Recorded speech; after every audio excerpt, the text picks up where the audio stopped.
Network FNN, the first show, issues worth your time. So the was it a 3-day diasporan discussion or summit or conference, with the diasporan business men and women, or I should just say men. It's universal, right?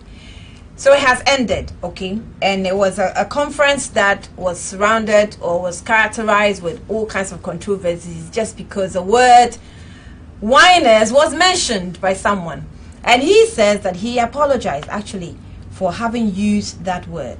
So as you heard from the earlier discussion, they were asking, is an apology enough? I'm like, yeah, this is just a social, it has nothing to do with criminality or whatever. He just made comments that are quite rude, and he says he's sorry. If somebody wants to take him to court for that, maybe you can try. Let's see what the court would say about it. But let me go on to the dictionary. It says that to whine is a verb, okay, and it represents to give or make a long, high-pitched complaining cry or sound. So I actually googled the word, so that's the meaning it gives me: a long, high-pitched complaining cry or sound. Now, apart from the meaning of this word, the context in which it was also made is also another. It comes across to certain people or persons that represented at this conference as an insult, to our persons, to our beings that we traveled along 300 miles to come and sit here and whine. We don't play. So that we don't pay, man. It's in the studio in the person of Mr. Kofi Koranteng, and he has joined us here. Mr. Kofi Koranteng, you're welcome. Thank you. Good morning. Thank you so much. How are you? Listen, I'm fabulous. I'm fabulous, and I'm thankful that you would have me. Thank you so much for coming.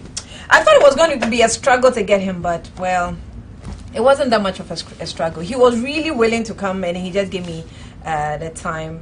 He actually confirmed, and I was excited. So, Mr. Kofi Koranteng is... Because, Fredor is my nephew. Oh, is he? So, he put a gun to my head. He's your nephew? Yeah. Fredor is my big sister's son is Fredor. Oh. So, when he called me and said, listen, you got to make this because, this lady's special to me. I was like, oh, gosh. Oh. So I was like, yeah, I don't know, but I'll leave that to you if you do it. So, Kweku Fredor, if you're watching, good morning. Thank you so much for doing this for me. It was a lot of work you put in. Thanks a lot. You made it easier. Because it came across to me as so easy. I'm like, he just want to come. Oh, really? Yay. I didn't know what happened. I didn't know there was a gun pointed at your head. Yeah, I mean, he had to commit to some Omutuo and some Jollof and some other stuff. He's got to... Yeah, he's got to feed it. Oh yeah. but we happy to be here. We happy to be here, and thank you for putting up a beautiful show. We love it. Thank you so much for your comments. Okay, so I call him the whining Protestant. I don't know how you brand him, but you can call 05013181154 or 05013181162. Mr. Kofi Koranteng is the Chief Executive Officer of Progressive Alliance Movement. Progressive Alliance Movement. And the Special Assistant to the Executive Secretary to the President has stayed with us, Ibrahim Ajay, to help us, respond to certain issues. We're also trying to get to the Deputy Minister as and when he responds, because you haven't really interacted with him after, right? Not yet. Not yet. Okay. Not yet. So I'll be glad to have the Minister, Deputy Minister, if he's watching, pick up our phone calls, because we're trying to reach you. So we'll go straight to them. But what is CEO of what is Progressive Alliance Movement? Well, Progressive Alliance Movement is an organization. It's based in New York, and I don't know if you picked it up about a year and a half ago. We were in town pushing for ROPAA to be passed. So basically, we want to fuse Ghanaians abroad with realities here in Ghana.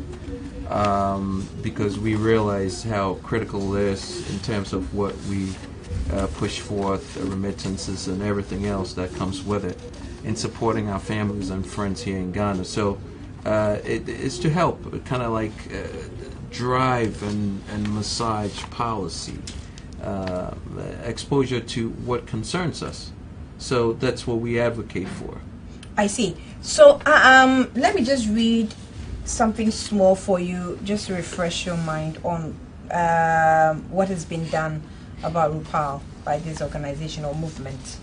So it says a leading member of UK-based non-political movement, Progressive Alliance Movement, Mr. Kofi Koranteng, has positioned that the group is ready to bear the cost when the Representation of the People's Amendment Act, that's ROPAA, Act 699, is implemented by the Electoral Commission. And you know, the Electoral Commission, I don't know, has been blowing hot and cold about this whole thingy, if it's going to be implemented or not. So ROPAA permits Ghanaians living abroad to register and vote in elections held in Ghana. However, the Electoral Commission, have failed to implement it since it was passed into law, citing financial constraints. Mr. Kofi Koranteng, whose group has sued the EC at the Accra High Court, praying the court to cause the EC to immediately implement ROPAA, said the excuse by the engineering body is neither here nor there.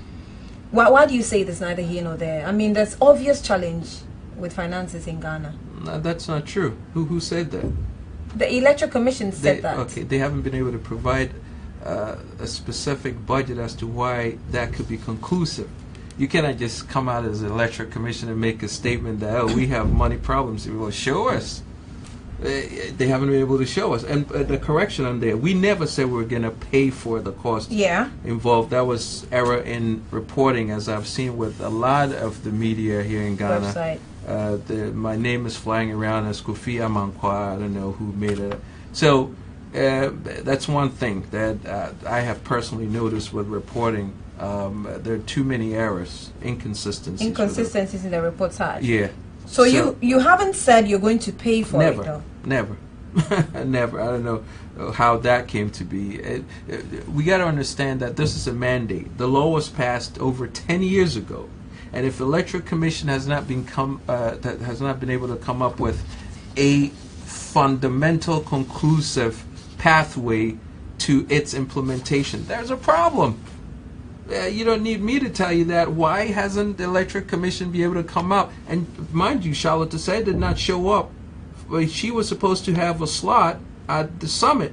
She didn't show up. Nobody gave any excuse. Nobody said anything. She just didn't show up. And to the organizers, I guess it was okay because nobody told us anything about why she didn't show up. She didn't have a representative show up. The whole EC could not employ a representative to show up on behalf of Charlotte Desai, and I take offense with that. And this whole mindset of substandardness that really it gets to a point where when you say something, hey, all of a sudden you're whining. That word sounds familiar. Give me 5 on that one.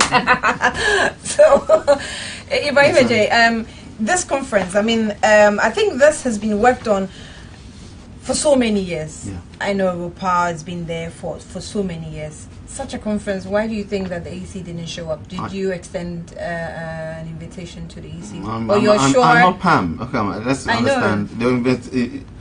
The invitation comes from the Progressive Alliance Movement. That's not the government. So, but you sent an invitation to them, to the Electoral Commission. Oh, we have written letters to the government, to countless letters. So much so that when President Mahama, September of 2014, when he came to the U.S., said, listen, you got to push EC. I don't even see it, and I'm paraphrasing. I don't see why EC has not implemented the law, because it's a law. Right. Now, if EC had come to us and said, listen, we have a budget and we have a problem implementing ROPAA, and the budget is $10 million, then there could be another argument saying we don't have $10 million. But they don't even know how much this is going to cost because they haven't done the work. Yeah. So then you don't have any grounds to say you cannot afford it. You understand what I'm saying? I mean, this is so simple. It's so elementary. It's ridiculous. I mean, just to... And this was the president talking. President Mahama. So if the EC says we don't have the money and the president says, you know what, push the EC to have this done, then it means the EC has no case. Because it is the presidency that must ensure that the EC is financed. And precisely so. I mean, the EC brought a budget some time ago.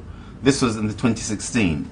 You recall we were in opposition, and they were given a budget. They wanted 1.4 billion Ghana cedis, and they were given 826 million Ghana cedis to run the 2016 elections. And we wanted to understand something, that biometric devices have been procured since 2012. So that huge investment was no longer there. They've increased the number of polling agents because polling stations went from 26,002 to just under 30,000. But still, we couldn't understand the gargantuan increase that they asked for, and they got. But it's a relevant point that Kweku, right? Kofi. It's a relevant point that Kofi makes, that show us why you say you cannot pay or cannot fund this fact, this law, because it's been passed. You put it within your budget, and Parliament, by and large, will accede to it and allow and fund that part of your budget. Yeah. Interestingly, in 2012, it wasn't on the table. Remember, it was passed under President Kufuor, 2007, thereabouts. 2006, February 26. Good. So it was passed. Wow.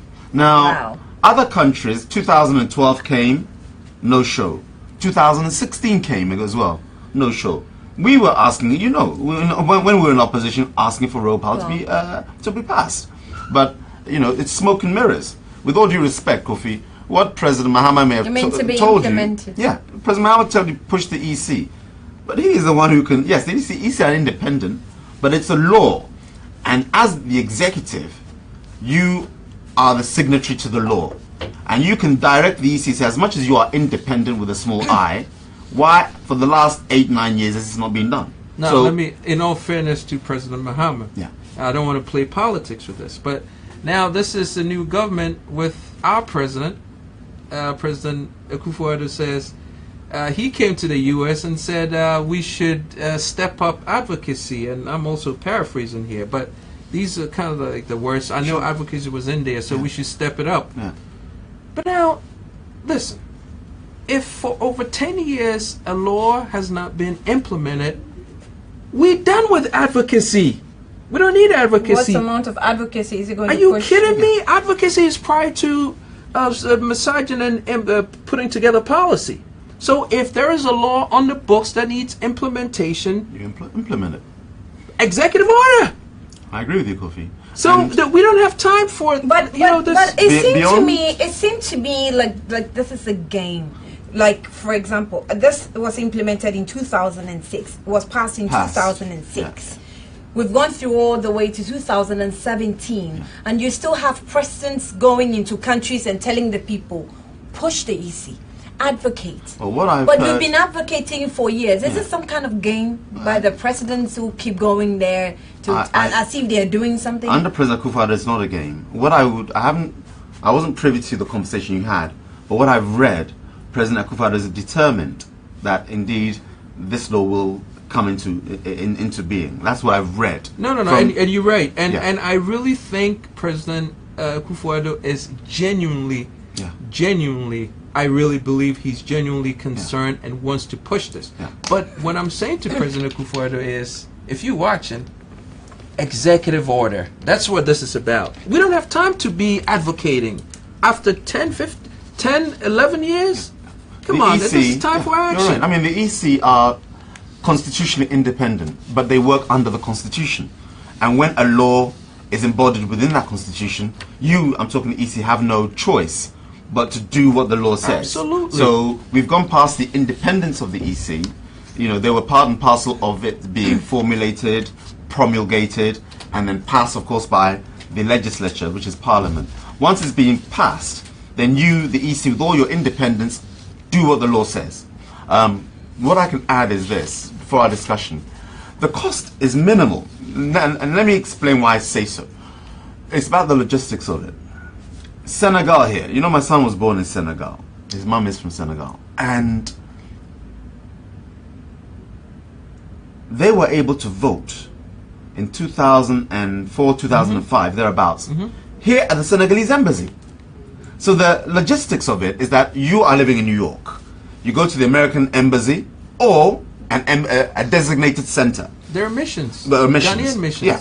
And so you go and then vote there. Once you're registered and you vote there. And that's what you do. And across all the 44 missions we have across the world, I'm talking Ghana, if there's no mission near you, maybe you're in Iceland, you're in Reykjavik, then if you really want to vote, you come where it's necessary to vote, to that center, the nearest center, and vote.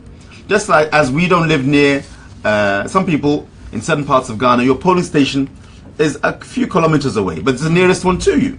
You know, and so I'm just saying that the logistics of it, that's why the cost element, it befuddles me, it confuses. Where's the cost in this? But this is Where's the like, cost analysis that shows that we are financially effectively trapped? It's like having, I'm talking about its practical implementation. It's like having 44 new polling stations, because we have 44 missions.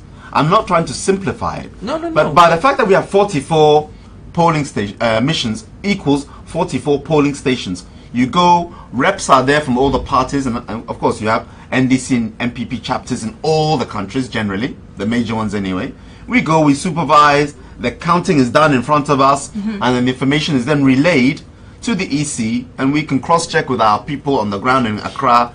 Hey, they said I got X, is it true?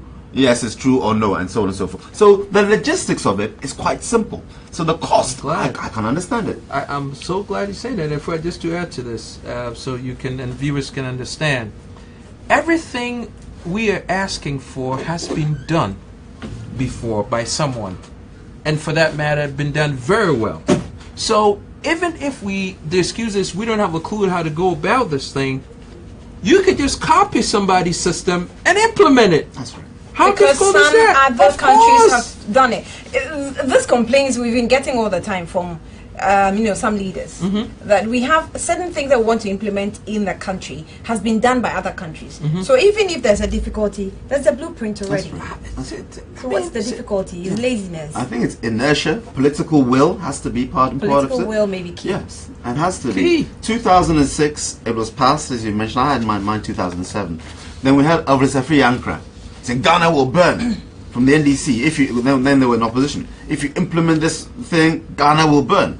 We would say no, Ghana won't burn. Let's make sure that it implements it. Whether President Kufuor then looked at the dynamics of the situation, because what happened, there'd been quote unquote civil war in Kenya just preceding our elections, and you had President Mills then saying Ghana will become like Kenya if you pass it. Maybe President Kufuor in that 2007 year, maybe he retracted and said, hold on, let's sleeping dogs lie. So now you come into power, I'm talking the NDC, and for the last 8 years you've done nothing apart from giving assurances that Kofi and PAM, that's Progressive Alliance Movement, should lobby Charlotte Assay at the time. No, it was 2014, right? No. When President Mahama spoke to you. 2014, okay. 14. Yeah, then September we had 2014. the former EC, Jan. Afari Jan in place. So it would have been referring you to speak to Afari Jan. I'm talking the 2000. I'm trying to date stamp that comment. So it's political will on the part of the NDC. I'm also referring to President Kufuor as well, because from 2006 to 2008, that executive order Kofi's talking about was there. But I think he looked at this comment coming. I was on a program with Elvis Afua Ampofo. He said Ghana will burn. He was so vociferous that if you weren't, made of thick skin politically, you'd be frightened. And I'm sure some Ghanaians were frightened by the commentary coming out. Okay. On the back of what was happening in Kenya as well. Let's see how political will move this time round. If you said there was an executive order before. The law has been passed. That signature by President Kufuor is the executive order. Parliament passed the law. I sign it. Now is law. Yes, but I think the executive order we're talking about here is not the order assented on the document. No, what Kofi is talking about is that you have executive power. So tell the EC to do its job within the confines of the. That's what Kofi is talking about. Okay, so we're in the studio with Kofi Koranteng. Mr. Kofi Koranteng is the Chief Executive Officer or CEO of Progressive Alliance Movement. And he is the one that responded directly to the minister when he made comments about whining, telling us that we're whining too much. He says, we don't pay. play. We don't play at all. We don't play. Yeah. Yeah. So, but the if you want to know about the PAM or PAM, it's a diaspora news. No, this is a diaspora news on Thursday, 12 June 2014 was captured. It says that a non-political organization which aims at organize Ghanaians under a responsive and accountable government that would serve and elevate the country into a progressive and viable country will be inaugurated at a ceremony in New York, Riverside Church at 12 p.m. on July 12, 2014. Mm-hmm. Yeah. And it was done at Absolutely. the time. Mm-hmm. Okay, so the Progressive Alliance movement is the brainchild of 3 Ghanaian professionals in New York. Kwame Fosu, Michael Bafo. Are they here? They should be. Okay, they're here. Kwame Fosu is here. Pastor He's Michael the Bafo. organization's chairman. No, actually, Kofi Koranteng is the chair. So this is the reason why they're calling you Kofi Fosu or Kofi something. No, Kofi Amankwa is from Joyce reporting from Friday. I don't know who, you know. I don't know. It's just the inconsistencies just blow my mind. Nobody just corrects stuff. It's just a mindset. Come on. How long have you been in the country for, apart from this, before the conference? Since You mean on my last visit? Yes, when last did you visit the country? What month are we in? We're in July. I was here in March. You were here in March. Yeah. So between March and now, has anything changed? Not in the mindset. What do you mean? And not in the conscious. See, this is my challenge. My challenge is till we move our minds and have our bodies follow, every progression that just goes with the body will be retracted because our minds are not there. And that's the job of leadership. You elevate people to your level of consciousness so you could create a new awareness for the people. Have you lived outside the country all your life? No, Ghana. Kolebu, I was born in Kolebu. So when did you leave the country? Oh man, let me start counting. It's going to be a while. I've been out for a while. I mean, More than 20 years. More than 30 years. No, 20 some. 20 years. And apart from this group, PAM, what have you been doing in the U.S.? My background is in finance. Okay. So I work for JP, and I've done some work around, but I've owned my own business since '94. So been in finance and currently CEO of High Life Management. High Life Management. High Life Management. What is that? It's almost like it's like a mutual fund company. It's set up to be like a mutual fund, where we pull our monies together. Ghanaians abroad pull their monies together, and I'm the chief investment officer as far as investing, and we've done some pretty neat and sexy investments, and it's coming along pretty well. So this is the whole idea, and this again. Ghanaians abroad they seriously want to do something. So I was going to ask, if you've been able to do this, then it means it will be very easy for you to put yourself together and do something for the country. But this is. But you need a system. Oh gosh, how does she know? Ain't she lovely? This is what I'm talking about. I hope you're not recording this. The man is trying to patronize me. No. No, but you were right on point. No, seriously though, this is why we are suffering. Listen, my whole thing is this. You're still whining. Yeah, positive whining. But now listen to this and tell me if I'm wrong. And be honest with me. Now, when are you going to get to Mr. Amka? You coming? Yeah. But now let me say this. The reason why your phone keeps ringing, that really ticks you off, why everybody's calling you, because there are no, what she just said, systems. If there were institutional infrastructures in place, then nobody would be called. You see, in my constituency where I live, I don't know the directors of the companies or the agencies. I don't know them, and quite honestly, I don't care who they are. Why? Is because I could walk into any agency and have an expectation of how something needs to work, and it works exactly the way it's supposed to work. 100% of the time. That's not the way it works in Ghana. So that's why, Mr. Amkalinsi, we will be calling you because the systems are not in place. Get it? If the systems were in place, we will not be calling you. We would not want to call you. Get it? You understand? Am I making sense here? Totally. No, but this is, and then when you talk about it, so rather than complain, listen, I'm not asking for an apology. I don't care for an apology. Get the systems right. Get the systems right. Because till you get the systems right, most of us will be. Now, another thing. When you have an expectation to deliver, when you have a responsibility to do something that you have not done yet, then someone nudges you that, listen, mister, you got to be doing this. Then all of a sudden it becomes a whine. Because you know you're supposed to do it. Just like he said, we know the system doesn't work. Really? If it doesn't work, what are you there for? Fix it. But the president has said he's in to fix it. Yeah, so then that shouldn't be the response. See, that's why it's not tactful for you to be responding like that. And I know you're close to the president. Let the president know. Anybody who goes out to represent this organization, the party, you are a salesperson. You have a responsibility to deliver. Deliver to massage people to your side. You have a responsibility to do that because, you know what? The strength of your party is at the weakest link.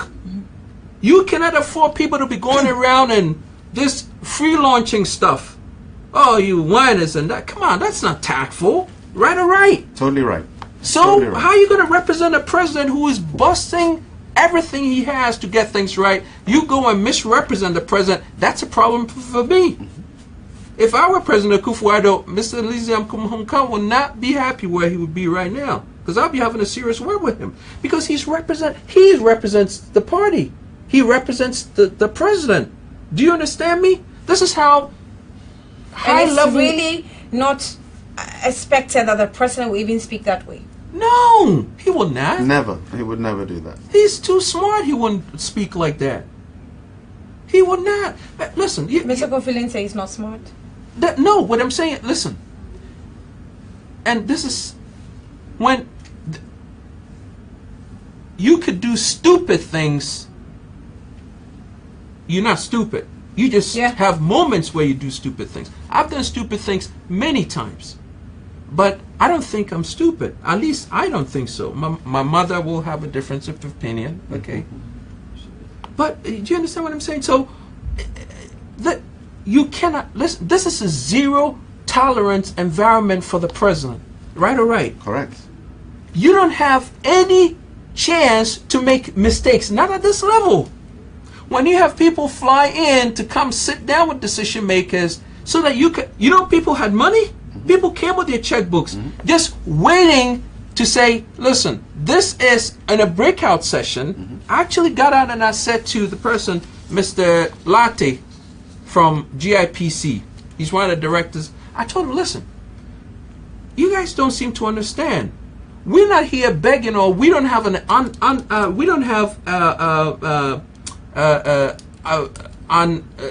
unreasonable expectation.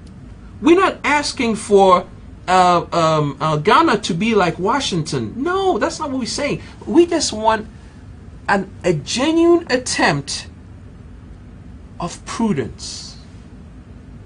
Genuine attempt that things are working the way it ought to work. So that when I go to DMV motor vehicle, I could register a car that I have just shipped in without having to stay there for a whole day because I didn't pay. It's happened to me. I just want a system where I could go and register a business where it wouldn't take me a month to register a business, and when they finally get ready to sort me out, all the paperwork that I initially submitted, they can't find. That's troubling. And these are things that people, so when we say that, come on, get things right, we're not saying, come on, build bridges over Newtown. That's not what we're saying. We're just saying, get the most basic things right. So, because you know what? In our constituencies where we come from, we're not having this conversation where, oh, systems ought to work. Nobody is calling their director or minister saying, oh, I need a car registered. Nobody does that. You know why? The systems work. Okay, so we're in the studio with Mr. Kofi Koranteng, who is the CEO of PAM. You heard about the diaspora conference that happened last week, and I'm sure they must have taken a lot of things from there. I'll ask you a question captured in your statement when you were complaining about the comment made by the minister. You can call, I'm sorry, producers are telling me that problems the phone line, but you can try 05013181154 or 05013181162. You can call and ask him a question if you want. Now, let me, Ibrahim, I'll come back to you. You said, you're distracting my flow, please. Okay, I'll look this way so I wouldn't have to distract. No, not you. I mean, they're talking to me in my ear. Okay. They're talking to me in my ears. We're streaming live on Facebook as well. FNN on Facebook. You can go there and find out. Dr. Opakwe Syndrome is a very successful businessman, and this platform is one of his companies anyway. He always says that there are opportunities in Ghana. Absolutely. And I think there's no one better to make such a statement than him. So if he gets to that level he is, and he says you can still make it in Ghana, why are you whining? And whining in codes. The point is, the point was not delivered to say that you cannot make it in Ghana. You can always make it in Ghana. Matter of fact, the harder it is, the actually better it is for people like me. Why? Because I thrive when things are not working, because it's a huge opportunity. And as a business person, I'm an entrepreneur, and my mindset is where there is dysfunctionality, that's where I like, because I know you have to rise to the froth, and most people are not cut out to do that. So that's the environment that I thrive in. But we also have a responsibility as human beings and Ghanaians to set the stage for everyone. You build dynasties by creating an environment and a foundation for everyone to thrive, not just for the exception. And that's where I disagree with that premise.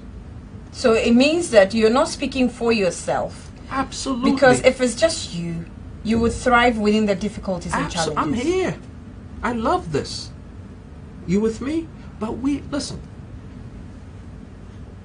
Your rent in life is the service that you give to mankind. And when you walk in the streets of Ghana, Accra, and you see, I was in Kumasi, Kuduya yesterday, it hurt my heart to see it's so decrepit, it's unbelievable. The roads, the people, I look at them and I don't see hope. It's serious, and we have a responsibility that if you have been blessed, if you have been given the opportunity to be at a higher plane in life, in society, I think we have a responsibility to leave the society, the world that we founded, much better than what greeted us. We all have that responsibility. So when I have an opportunity to do something, you have to do it, and you have to give it your all. You cannot just say that just because it's good for you, it's okay. That cannot be a level of acceptance. You have to live by some set of values that you hold dear to. And personally, this is a value point for me. That, come on, it's not just for you to succeed. Because then when you only succeed, you still have a responsibility to take care of everybody else. But when all else succeed, then they don't have an excuse to complain. Go ahead and do it for yourself. You with me? And right now, Ghana, the way Ghana is positioned, it's not about the consciousness of giving people fish. We passed that. I think Akufo-Addo's consciousness is teaching people how to fish. But man, I'm challenging the president that we need to go beyond that and teach us how to own I don't want to use any sexy word. Teach us how to own the pond. We don't even want to know how to fish. We want to own the pond. You want to go beyond. Oh my gosh, you kidding me? Yeah. You have a big task as a government. Yeah. Because this is not the first time I'm hearing Mr. President has no excuse for mistakes. It's not the first time. I think the moment you assumed office, concerned people came out and they were saying and knowing what happened in the previous government and how we went through challenges and all that. And this morning I mentioned to you that the apologies are becoming too many. Within 6 months, we've collated too many apologies that shouldn't happen. In fact, we could have avoided them. So how are you, preparing to receive the shocks? I think it's about it's a learning process. Now, somebody would say, I'm sorry. Let me pick a caller from UK. Jojo is calling from United Kingdom. Hello, Jojo. Hi. Good morning. Hi. Good morning. How are you? I'm fine, thank you. How are you? I'm very well, by His grace. Thank you very much. Great. Let's go. Yes, I would like to say I really agree with Mr. Koranteng. It's just frustrating, and I don't think anybody at all is requesting anything big. Just for systems to work, to make things much easier. When it comes to not only investments, lots of things just to work. It may sound like we come in and we whine and whine and whine, but that's not what we want to do. But it's frustrating, especially when you come in for a short while to get certain things done and they don't seem to work. It's so frustrating. So I believe we need to take him on and listen to some of these things, see how best we can work around it. Jojo, let me ask you, since you're calling from UK, let me just take the opportunity to ask you, as a diasporan business person, what specifically do you want to see or feel in the country that will encourage you to, invest? Sorry, say that again. Yeah, I'm asking that as a diasporan businessman, what do you want to see or feel in your own country before you be encouraged to invest? If I've got your question, is what do I see happening in our country to make things work? Was that a question? Something like that. Well, basically, I don't think we're asking for too much. Just as the man rightly said, when you get me something registered, let it work.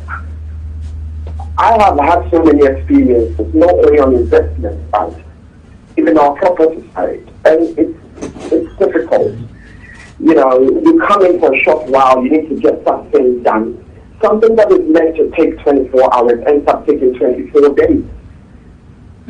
It's a bit frustrating. So I believe structures and systems, I do know they are all on papers and stuff like that. We need to get them through and make sure they are working. It makes things easier and it makes the country move forward quickly as well. Right. Thank you very much, Jojo, for your call. I think our brothers and sisters outside the country would very much interested in this discussion. So I'll allow you, but call the number 050-1318-162. Please don't call the 154. Call the 162 050-1318-162, and you probably will get the opportunity to say a thing or two on the show. Abraham, yeah, you want? Yes, Anna, you're asking me as to what we can do. And in response to what Kofi mentioned, and governments, it's a learning curve. That's what you're asking me. What are we doing to prevent these shocks coming along? It's a learning curve. We need to be honest with ourselves. There are members of government who've been in government before, and there are members in government who are virgin to governance and the governance structure. But that is not an excuse. It's rather a reason to make sure that everything is in ship shape before you set off. For me, government is like driving or flying the world's most expensive aircraft in the world. You have to check that the tires are ready, fuel lines are properly done. I mean, the brakes, the hydraulics, the computer, the transponder, everything needs to be ready, because once you're in the air, you can't change a tire. Oh, the tire is flat, we've got to change it. Because when you come down with a flat tire, you're crashing. So governance has to be, everything has to be triple checked, quadruple checked, quintuple checked. But it's a human institution. And what we've got to do is to speak truth to power, because that helps get you correct, but also be mindful of the ambitions of the people, and be proactive, and have the mindset, to borrow Kofi's phrase, that we can do things a lot better. You talked about owning the pond. That's the mindset we need to inculcate within Ghana as government, and it starts with the example we set. But if how you say that it's a learning curve, like he said, because you don't have the chance for mistakes, I don't think you have the chance even for learning. You do. Because you have said a lot in opposition. Yes. And so we expect even much more than what we were expecting in the previous But I government, mentioned that from there the previous are government. agents in government who this is their first time in governance. So I'm being real to the reality that there will be mistakes. And so what do? You learn. Even America is learning. It's an ongoing process. Okay. The moment you stop learning, then you might as well call for 6 foot to be placed 6 foot down under. What are we doing to remove some of the bottlenecks in the systems? The passport, for example. Now you go for your passport online. There's no and removes that Goro boy in middlemen. You go online. I'm coming. It's not. I'm not saying eliminated. it's foolproof. Okay. That's why I said we're learning. You go online. You do everything. Once you're qualified, the computer will say all your documents per what you said are correct. Then it gives you a date. Normally it's about 2 weeks. Then you go to the office. They do your biometrics. And you present the documentation that online you said you have, then they process you. Still, there's a human element there. There will always be. But I'm just saying, it's layers of integrity that we are engineering into the system. And there are many more. I mean, go to the Bronx or New York or Manhattan. A lot of them don't know who the senator is. They don't know the number. But here in Ghana, everybody knows the number of the MP. Why? Not because they need to know, but they know he or she is the last resort. Because all the systems in between are failing. So they go to the man or woman at the top. I don't know my the phone number when I was in London of our MP. I don't. But in Ghana, it's not the case. Because the council, we have a council system in the UK, which is our assembly system here. If something's not working at my school or my community, I go to my councilmen and they deal with it. Because their job is more than desilting gutters and doing once in a week national cleaning. Which is, but ask yourself, what does an assemblyman do? Ask yourself, what does an assemblyman do? And I'll tell you, because when they are campaigning for power, they say, I'm going to desilt the grains and bring sanitation. That is their manifesto. Every assemblyman. But that's why you have a leader. And for example, this government, you've even have about 110 ministers. You have broken down some of the ministries into units where I assume that the president wants to do micromanagement and you want to see everything for real. So he simply has no excuse to fail. The reason why I mentioned the assemblymen and their manifesto is all sanitation, I'll clean the streets and what have you. I'm not blaming them. It's because they're not being empowered. So what we as a government need to do is to devolve more power to the assembly or the districts so that they now have taxes, they can tax the schools. Because tax then gives you that fiduciary responsibility to an opportunity to become that agent of change at the community level. So before let me add very quick. In order for the MPs to not have their phones ring, as Kofi mentioned, because all the layers of governance are not there. So I have to call you. So what government needs to now do is at the assembly district level or the municipal level is to now give them the authority over schools, taxes, the fire brigade, and so on and so forth. So now Kofi needs work on getting a property or land because he wants to come and invest. He doesn't need the MP's number. He just needs to know who is the land administrator at my district. And he calls that him or her.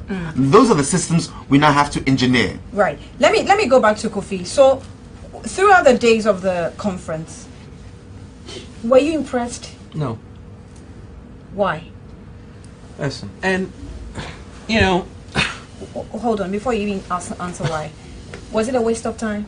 It wasn't a waste of time because I love Ghana. So I think if anyone had the chance to be there and they came, as much as yesterday I was at Kumasi airport, somebody just came out to me, were you the whining guy? I said, I don't know about that, but you started a conversation, and he came from London, and he didn't bother come to the event. He was in Sunyani helping with a hospital, delivering incubators, for babies. And he said, these incubators are only $3,000, yet the hospitals don't have it. And one incubator, which is supposed to be for one baby, shared by 3 babies. Now, and he said, I knew from the start it was going to be a waste of time, that's why I didn't show. And it kind of hurt. Why? Because the impression should not be, it should have been, and this is what I'm hitting the MPP for, that you need to really go back to the drawing table and really sit down and look this over, because the narrative going out should have been, man, I wish I was at that meeting. Man, I'm going to make sure that next year or the next time this summit is put together, I'm not a mess, you know. But it's totally the opposite. Everybody's walking away saying, well, not everybody, but you know what I'm saying. Generally, you guys need a lot of damage control at this point, which should not have been the case, you know. And it kind of hurts, because you could tell right from the point that you got in there. And again, this is not whining. I don't know. Maybe it's just my expectation. And this is another thing where the confusion comes in. I was born in Ghana. I have lived outside for some time now. So my exposure, level of awareness has changed. So I am going to expect different things that are consistent to how best I know how to live my life. So when I come to Ghana and things are different, it's not because I am against Ghana. I am just questioning myself and saying that, could this have been handled better or much differently? And if the answer is yes, I have to let somebody know, because I have, like you said, Ibrahim, I have a fiduciary obligation and responsibility to let whoever is in charge know. Why? Not that I want to complain, but I want to get them to, as best as possible, elevate the game. Because, Ibrahim, and I'm glad that you an MPP guy, right? This is a global fight. Now, how are we going to go to war? Now, not war, I just want to make sure, right? But how are we going to go to economic war in a global market when everybody else is using nuclear weapons and we're using bows and arrows? We don't have a chance. And this is why I say we have sent the wrong dogs to the hunt. We'll be lucky if they came home with something. We'll be lucky if they came home. They're not coming home, you know, because, and we got to change this attitude where, you know, this mindset of substandardness. Go to Circle. We spent $78 million in Circle, Dubai, right? Mm-hmm. Go there and you see people pissing. Well, the urinating is not the problem, but the construction is substandard. It's not to international level. So I was driving on the Kaneshi Road, and right in the middle of the road where the rails are, there was a gentleman standing there peeing, and I was just, you know, and there were cars passing in traffic, and he was just, I mean, the impudence, just standing there. But you see, the peeing thing, it's a personal thing, so you cannot hold government accountable. But is this because that construction was bad? No, but the big gutter that everybody thought was going to be covered when these Quiero Quiero's Valgao people came in, they were going to cover the gutter. It's still open. People defecate in there. I listen, I'm nosy, so I before I make any statement, I want to just go see for myself, right? People still defecate in that. And now the whole Circle is asleep, it's a homeless haven, right? All right. Mm-hmm. Correct. Before they didn't have the infrastructure for people to be able to sleep there. Now homeless people, hey, everybody comes in and have a little pack and they're napping away already. What is this? No enforcement? If we have spent the money to build it, so let's fix the place, or at least it looks. You cannot even get through, and the construction is poor. It's like an F. This Galval people, we should get our money back for this construction. I'm serious. If you know construction, you will agree with me. Concrete doesn't have closures. You're supposed to close it with concrete so dirt doesn't come out, because it messes with the construction. It's still open. You have people who are coming from Kaneshi or Accra going to Alajo. There's a bottleneck, and cops standing right there taking some dollars, and it's choked up. Bottleneck. Mm-hmm. That's why the whole idea of this construction was to what? Ease traffic. Now it's actually caused more traffic. Doesn't make sense. So when you take a look at these things, then you question yourself, is the leadership have the basic prudence? And if you are questionable, then you will go into whining state. But that's not whining.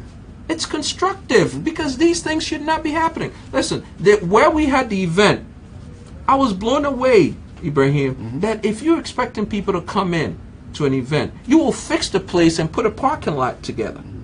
You will put a parking lot and you will charge. But the place has got bumps, holes, dusty, and people park anyhow. That's not prudent. That should bother you. Who puts up a 21st century conference center without a parking lot? I don't understand. Now, if you talk about it, they say, oh, you complain too much. Really? My level of awareness is totally different from anybody who says I'm complaining, because that should not be happening. We could get income from the parking lot, right? If you did the place well, then you could charge someone for it. Because the place is all messy, you can't charge anyone. So that's income. I don't understand that mindset, and yet we go around and we go borrow. So even before you entered the conference hall, you had an impression? Oh my God. So you already killed... Concrete all broken up. They knew we were coming. At least, this is 101 sales. Just make it look good. In the arena of human dynamics, perception is everything. Perception is king. You know what I'm saying? And then we come, and the concrete on the pavement broken up, and I'm like, this is not how it's supposed to be. You know, so that questions prudence. And when you have a question for prudence, it affects everything, your decision making. If you cannot handle $1, why am I going to entrust you to 1,000? Oh. So this whining thing is going to continue as long as we continue to live like this. It's not supposed to be whining. It's supposed to be, you are responsible. Take care of it. And Ibrahim, we're not asking for some ridiculous things. I'm using. Someone is calling from. Oh, I'm sorry. I lost you. I'm sorry. My phone lines have been bad today. I'm using whining advisedly.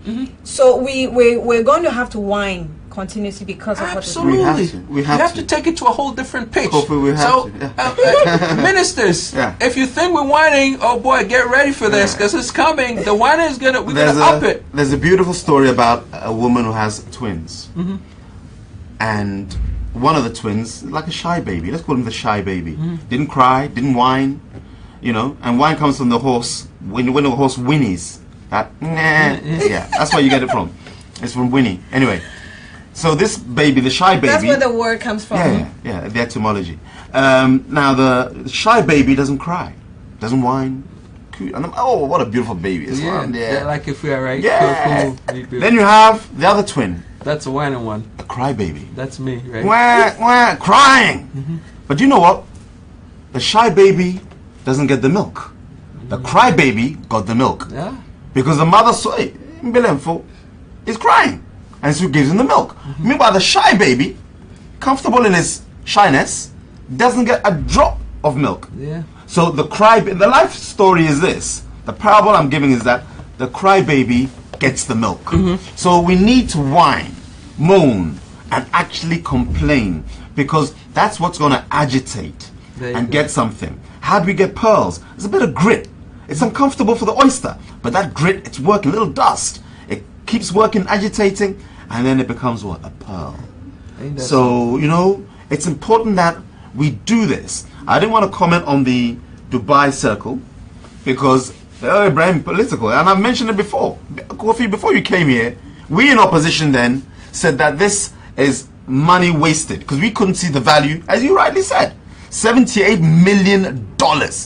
But he said we should get the money back. I'm just saying, I agree with him. I mean, what I'm saying is that when we mention this, you're not a political agent. You're political, but not that, we can't compartmentalize you.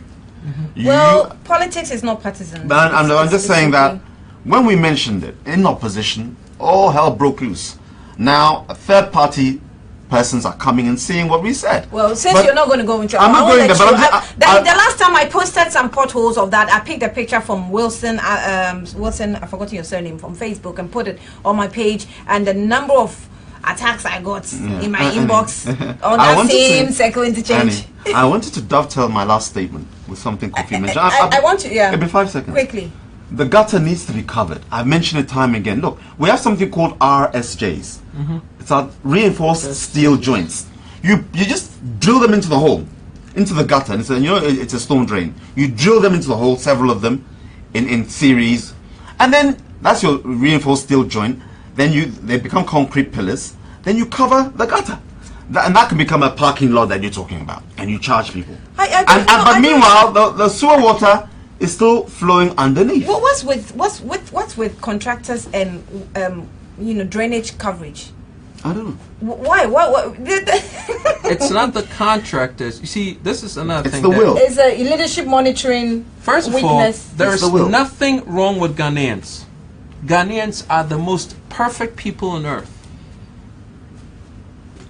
Nothing wrong with Ghanaians. When you don't have the leadership, there is chaos. That's all it is. So everything that Ghanaians are doing is the leadership. Normal. Human beings will always take the path of least resistance, right? So if not, unless you have the leadership that molds them, listen. You cannot tell me that there are no, and Ibrahim, you would attest to that. There are not worse people in New York than in, right? Yeah. Are you kidding me? I've lived in Brooklyn. I was telling Kofi, I've lived in Brooklyn. So I've lived in let me get this from you before we go. So what did you take away from the conference? Not much. I mean, because I came there with an expectation. Everything. I tell you one thing. I took something that blew my mind. That we had $1 trillion in bauxite reserves. That blew my mind. 460 billion. Yeah, dollars, but 460 billion. But the peripheral businesses associated to that brings it to 1 trillion. Yeah. That's what you took away. Oh, Why yeah, did it blow your mind? It blew my mind You find because an I was like, opportunity wait a to- minute, Ghana, and again, this is what Ibrahim, I want you to bring to the president. Okay. And this is how I, as a strategist, as a business person, wanted the conference to go. I think the president needs to, and the leadership needs to sit with Ghanaians all over the world, not just Ghanaians abroad, Ghanaians living abroad, but Ghanaians all over the world, and position Ghanaians for the next wave of wealth that's coming to Ghana, because Ghana is going into a wealth wave, so that we could have a national agenda of having maybe 10,000 Ghanaians be millionaires in the next 5 to 10 years. 10,000 or 20,000. You know what I'm saying? Oh, yeah. So that, because it's not just about development. Let's go build these mountains, let's do this, and which the MPP, I believe, has a lot of big. When you build a nation and the people are not at that level of consciousness, you allow investors to come in who are foreigners to exploit the system, and the system, the citizens of the country are still poor. And I'll give you an example. Slavery has been abolished for 150 years over now. At the beginning, at the dawn of slavery, Black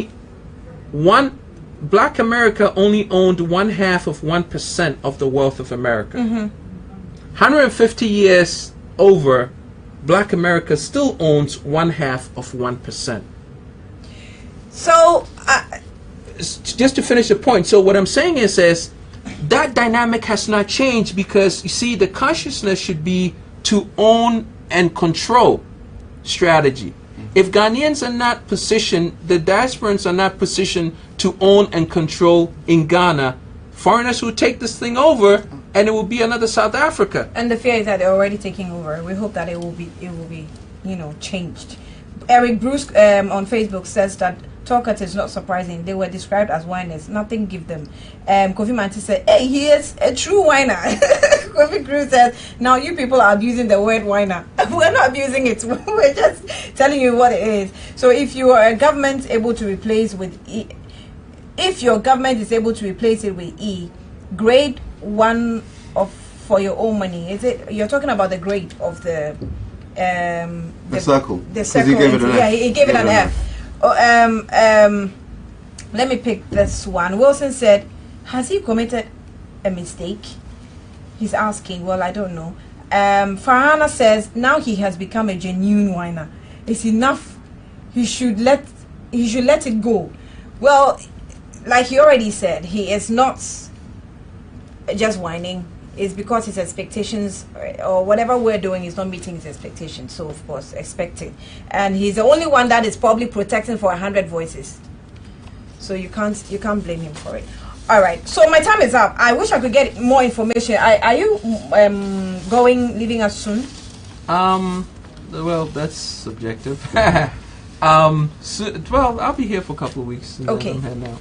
So. I will try as much as possible. This time I'll do the done myself. Kofi Koranteng is the CEO of Progressive Alliance Movement, and I also had Ibrahim Ejay, who sat in to represent the government, give us some responses. He's a special assistant to the executive secretary to the president. My name is Afua Ampofo. Started the week well. Let's see how the week